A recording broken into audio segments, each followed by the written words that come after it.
راہ محبت میں ہے کون کسی کا رفیق، ساتھ میرے رہ گئی ایک میری آرزو۔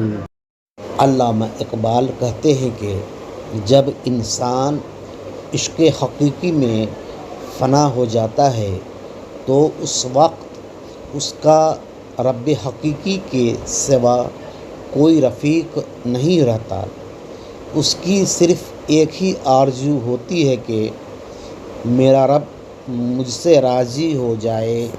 ہمارا مقصد قوم کو ایک فکر دینا ہے جس سے وہ دین و دنیا میں کامیاب ہو جائے۔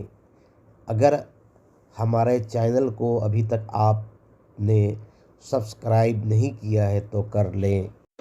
جب انسان فنا فی اللہ ہو جاتا ہے اور اپنی خواہشات کو اللہ کی رضا پر قربان کر دیتا ہے تو لوگ انہیں رضی اللہ عنہ کہتے ہیں اور اللہ ان کی تمام خواہشات کو روز محشر میں پورا کرے گا۔